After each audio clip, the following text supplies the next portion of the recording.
Good evening, Ram Ram, नमस्कार, जय हिंद सभी बच्चों को। मैं संदीप श्रीवास्तव स्वागत करता हूं आप सभी धाकड़ बच्चों का आपके अपने YouTube channel RW state exam पर। मेरे बच्चों, आज से हरियाणा सीईटी 2025 के जो फॉर्म हैं वो भरे जाने शुरू हो चुके हैं। बहुत सारे बच्चों ने फॉर्म भर भी लिया होगा और उम्मीद करता हूं कि जो आपने सीईटी 2025 का फॉर्म फिल किया है वो बहुत अच्छे से ध्यान से बच्चों फिल किया होगा, क्योंकि जो सीईटी के तहत ग्रुप सी और ग्रुप डी की नौकरी आप हासिल करना चाहते हो मेरे बच्चों, उसके लिए सबसे पहली जो स्टेज है वो आपका फॉर्म अच्छे तरीके से भरे जाना है। हमारे पास बहुत सारे मैसेज आ रहे हैं जो बच्चे पहली बार सीईटी 2025 देने वाले हैं या ओल्ड सीईटी मेरे बच्चों जो बच्चों ने दिया था तो लगभग लंबा समय बीत चुका है और 3 साल में वो बच्चे भूल चुके हैं कि भाई फॉर्म कैसे फिल करना है। और ये जो सीईटी 2025 का फॉर्म है मेरे बच्चों, ये आपको बड़े ध्यान से भरना पड़ेगा। क्यों भरना पड़ेगा? वो इसलिए भरना पड़ेगा मेरे बच्चों क्योंकि साफ साफ चेयरमैन ने बोला है कि आप समय लेके फॉर्म भर दीजिएगा, किसी दूसरे के भरोसे आप अपना फॉर्म मत छोड़िएगा, क्योंकि यहां पर एडिट करने का किसी भी बच्चे को ऑप्शन नहीं मिलेगा।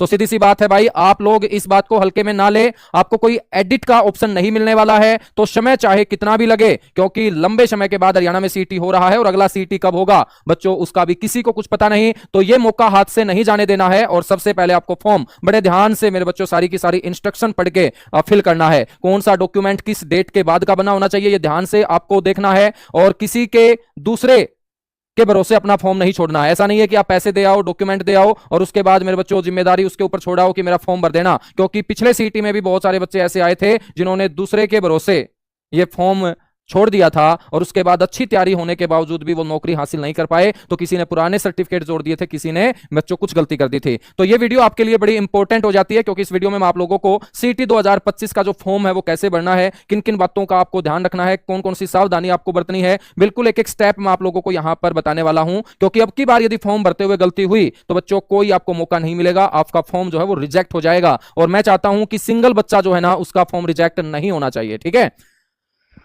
मेरे बच्चों, सीईटी फॉर्म यानी कि नौकरी की पहली स्टेज है। तो यहां पर बच्चों को जो समस्या आ रही है एक बार मैं उसके बारे में बता देता हूं। बच्चों को जो समस्या आ रही है ना वो कहां आ रही है? फॉर्म भरने में समस्या नहीं आ रही बच्चों। अब की बार जब आप फॉर्म भरोगे तो 2 ओटीपी जो हैं वो मांगे जाएंगे। एक तो आपका रजिस्टर्ड जो मोबाइल नंबर होगा, ध्यान रखना है कि ऐसा नंबर आपको डालना है जिस मोबाइल नंबर को आप बहुत ज्यादा प्यार करते हो। ऐसा नहीं है बच्चों कि कोई ऐसा मोबाइल नंबर डाल दो बाद में वो खराब हो जाए, क्योंकि ओटीपी जो आएंगे वो आपके मोबाइल नंबर पे आएंगे। आगे भी जब रिजल्ट आएगा उसके अंदर डॉक्यूमेंट अपलोड करने पड़ेंगे मेंस के टाइम। तो बच्चों आपका एक रजिस्टर्ड मोबाइल नंबर होना चाहिए। ठीक है, साथ ही साथ एक जो ओटीपी आएगा ना वो मेल आईडी पे आएगा। तो मोबाइल नंबर के ऊपर तो ओटीपी सुबह से काम कर रहा था, मेल आईडी के ऊपर ओटीपी कुछ समय के लिए रुका था, लेकिन अब दोनों की दोनों जो ओटीपी वाली समस्या है वो दुरुस्त कर दी गई है और ओटीपी सही चल रहा है। बच्चों, सरल साइट जो है ना वो बिजी चल रही है। तो ये सरल साइट बिजी चलने के चलते बच्चों को जाति प्रमाण पत्र बनाने में थोड़ी सी दिक्कत आ रही है, लेकिन आप पैनिक मत होइएगा, आपका जाति प्रमाण पत्र भी बन जाएगा। क्योंकि जो भी जाति प्रमाण पत्र है ना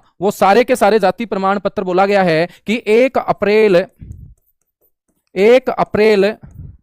2025 के बाद के बच्चों बने होने चाहिए। 1 अप्रैल 2025 के बाद के बने होने चाहिए। तो जाति प्रमाण पत्र आपका जो सरल साइट बिजी होने के चलते थोड़ा सा परेशान होंगे। बहुत सारे बच्चे जो डोमिसाइल उनके पास है, तो डोमिसाइल को लेकर ये समस्या आ रही थी कि नया लगाएं या पुराना लगाएं। डोमिसाइल मेरे बच्चों आपके चाहे पास पुराना हो या आपने नया बनवा लिया हो तो डोमिसाइल में कोई दिक्कत नहीं है, चाहे पुराना हो चाहे नया हो, आप वहां पर अपलोड कर सकते हो। जाति प्रमाण पत्र में ये आपको ध्यान रखना है 1 अप्रैल 2025 के बाद का ही मान्य होगा, उससे पहले मान्य नहीं होगा। बच्चों को पिछले सीटी में भी जाति प्रमाण पत्र को लेकर दिक्कत आई थी, कोर्ट में बच्चे गए थे, कोर्ट में बच्चे जीत जरूर गए, लेकिन मेरे बच्चों एक मानसिक प्रताड़ना जो है ना उनके साथ हुई थी। फोटो 6 महीने से पुराना नहीं होना चाहिए। तो फोटो के ऊपर आप अपनी डेट भी डलवा सकते हो कि भाई 6 महीने पुराना नहीं होना चाहिए। तो इसका मतलब है फोटो के ऊपर आप डेट डलवा भी सकते हो और नहीं भी डलवा सकते, वो आपकी मर्जी है। ऐसा नहीं है कि किसी भी फोटो के ऊपर डेट डली हुई है तो आपका रिजेक्ट हो जाएगा, रिजेक्ट नहीं होगा। ठीक है, ओल्ड सीईटी वालों के लिए भी बच्चों आपको ध्यान रखना है कि जितने भी बच्चे ओल्ड सीईटी दे चुके हैं, जो आपने पिछले सीटी में रजिस्ट्रेशन किया था, उनको भी फीस जमा करानी है। और फीस जो रहेगी वो नए बच्चे की तरह जनरल कैटेगरी वालों की 500 रुपए रहेगी और जो अदर कैटेगरी होगी मेरे बच्चों उनकी फीस 250 रुपए रहने वाली है। कितने रुपए रहने वाली है? 250। तो ये कुछ मेन पॉइंट थे। अब मैं आपको बता रहा हूं किस तरीके से आपको फॉर्म फिल करना है। ठीक है, देखिएगा बच्चों, ये है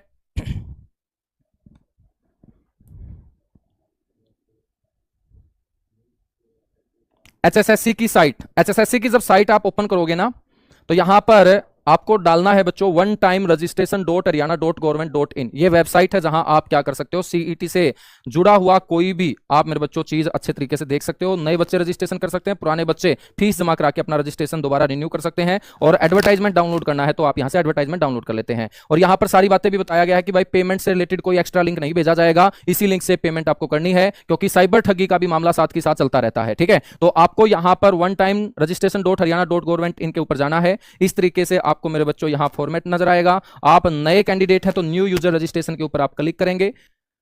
न्यू यूजर रजिस्ट्रेशन के ऊपर क्लिक करेंगे तो इस तरीके से मेरे बच्चों ये फॉर्मेट आपका निकल के आएगा। ठीक है, तो यहां पर सारे की सारे निर्देश दिए गए हैं कि कैसे आपको रजिस्ट्रेशन करना है। एक बार पंजीकरण और भुगतान करने से पहले आपको समय निकालकर ये पढ़ना है। ऐसा नहीं है कि इसको ऊपर की तरफ स्क्रॉल करके फटाफट फॉर्म भर दो और बाद में आपके धोखा लगे। सारी की सारी चीजें आपको पढ़ लेनी है। तो मैं आप लोगों को बता देता हूं कि क्या क्या इंपॉर्टेंट यहां पर रहेगा। एक इंपॉर्टेंट रहेगा, आपके पास मोबाइल नंबर जो है ना वो आपका लगातार लगभग 2-3 साल के लिए तो बच्चों आगे लगातार अच्छे तरीके से सक्रिय होना चाहिए। एक्टिव मोबाइल नंबर की जरूरत होगी, क्योंकि ओटीपी जब भी कोई समस्या होगी, आप अपना फॉर्म यदि भूल जाओगे, रोल नंबर आपको निकलवाना पड़ेगा, रिजल्ट चेक करना पड़ेगा या कोई डॉक्यूमेंट अपलोड करना पड़ेगा, तो सीधी सी बात है भाई आपको अपना एक एक्टिव जो मोबाइल नंबर है ना उसकी जरूरत पड़ेगी ही पड़ेगी। उसकी जरूरत आपको क्या है यहां पर पड़ेगी।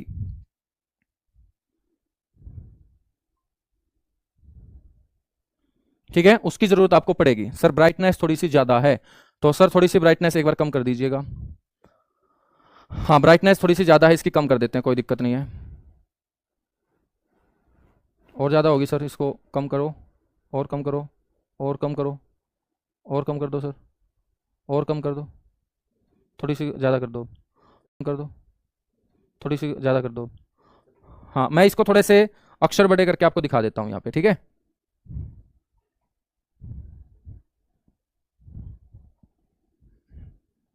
हाँ अब ठीक है। हाँ तो देखिएगा भाई, सबसे पहले आपका मोबाइल नंबर जो है ना वो एक सक्रिय होना चाहिए, एक्टिव होना चाहिए, क्योंकि मोबाइल नंबर पे ओटीपी आएगा। मोबाइल नंबर के बाद आपको दूसरी जो बात ध्यान रखनी है वो ईमेल आईडी की ध्यान रखनी है। तो मेरे बच्चों रजिस्ट्रेशन करने के लिए एक वैलिड मेल आईडी आपके पास होनी चाहिए, क्योंकि रजिस्ट्रेशन के समय ओटीपी मेल आईडी पे भी आएगा।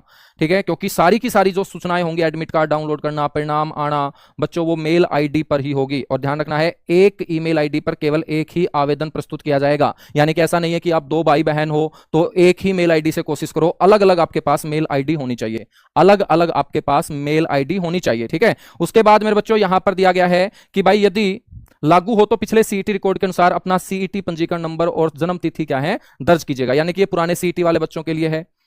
अभ्यर्थी का नाम, पिता का नाम, माता का नाम जो चलेगा, जो वैलिड होगा मेरे बच्चों, वो 10वीं की जो डीएमसी है, 10वीं की डीएमसी जो है उसका रिकॉर्ड आपका माना जाएगा। श्रीमान, सुश्री, श्रीमती जैसे कोई भी शीर्षक आपको शामिल नहीं करने हैं। यानी कि आपके फादर का नाम अशोक है तो ऐसा नहीं है कि आप श्री अशोक लिख दोगे, अशोक ही लिखना है। क्या लिखना है? अशोक। तो 10वीं की डीएमसी में जो आपके फादर का नेम है, मदर का नेम है, आपका नाम है, उसके पीछे सिंह जुड़ा है तो सिंह जोड़िएगा, कुमार जुड़ा है तो कुमार जोड़िएगा, ना सिंह है ना कुमार है, सिर्फ अकेला नाम है तो अकेला नाम छोड़िएगा। क्योंकि ये जो छोटी छोटी बातें हैं ना बाद में हमें बहुत ज्यादा परेशान करेगी। अभी तो आपको ये छोटी छोटी बातें लग रही है, लेकिन जो आप मेहनत कर रहे हो, सुबह से शाम लाइब्रेरी में बैठ के पढ़ रहे हो, अच्छी तैयारी कर रहे हो, तो मेरे बच्चों वो सिलेक्शन के लिए कर रहे हो। और उसका पहला जो स्टेज होगा ना वो आपका फॉर्म अच्छे तरीके से भरा जाना होगा। जो आपकी डेट ऑफ बर्थ होगी बच्चों वो दिन, महीने और साल में होनी चाहिए। पहले दिन आएगा, फिर महीने, फिर साल आएगा। जो 10वीं के अंदर आपकी डीएमसी में बच्चों डेट ऑफ बर्थ है वही। लिंग का मतलब पुरुष, महिला, ट्रांसजेंडर जो भी है। वैवाहिक स्थिति में आपको चयन करना है। पहचान यानी कि आपके शरीर के ऊपर यदि कोई निशान है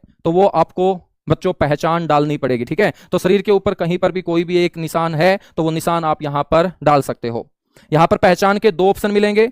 ठीक है, यहां पर पहचान के 2 ऑप्शन मिलेंगे और दोनों ही पहचान के प्रमाण के रूप में क्या करेंगे, काम करेंगे। तो एक जरूरी है, 2 है तो दोनों डाल दीजिएगा। यहां पर आपको बच्चों पूरा का पूरा पता डालना है। जो आधार कार्ड के ऊपर आपका पलट के देखोगे पता होगा, जहां पर हाउस नंबर है, गली नंबर है, राज्य है, जिला है, पोस्ट ऑफिस है, पिन कोड है, तो पूरा का पूरा आधार कार्ड के ऊपर जो आपका एड्रेस है वो यहां पर आप डाल दीजिएगा। बच्चों डोमिसाइल जो है ना वो आप यदि हरियाणा के हैं तो यस चुनना है, हरियाणा के बाहर के हैं तो नहीं चुनना है। ठीक है, दस्तावेज सत्यापन को बदला नहीं जा सकता, यह खास तौर पर ध्यान रखिएगा। दस्तावेज सत्यापन के दौरान निवास प्रमाण प्रमाण पत्र प्रस्तुत करना पड़ेगा। भाई जब आपकी डॉक्यूमेंट वेरिफिकेशन होगी ना तो डोमिसाइल आपको पेश करना पड़ेगा, और डोमिसाइल जब आप पेश करोगे तो पंजीकरण के बाद निवास स्थिति जो है वो बदली नहीं जा सकेगी। ये ध्यान रख लेना, एडिट का कोई ऑप्शन नहीं है। ठीक है, यहां पर कैटेगरी आपको डालनी है। सरकारी कर्मचारी यदि आप हैं तो वो आपको पूरी जानकारी देनी पड़ेगी। भूतपूर्व सैनिक परिवार से आते हैं वो जानकारी देनी पड़ेगी। स्वतंत्रता सेनानी के परिवार से आते हैं वो जानकारी देनी पड़ेगी। यदि कोई बच्चा विकलांग है तो उस विकलांगता का प्रकार यहां पर आप देख लीजिएगा। विकलांगता का प्रकार, आपराधिक मामला, यदि किसी बच्चे के ऊपर कोई लड़ाई झगड़े का केस कहीं पे है तो उसके बारे में जानकारी देनी है।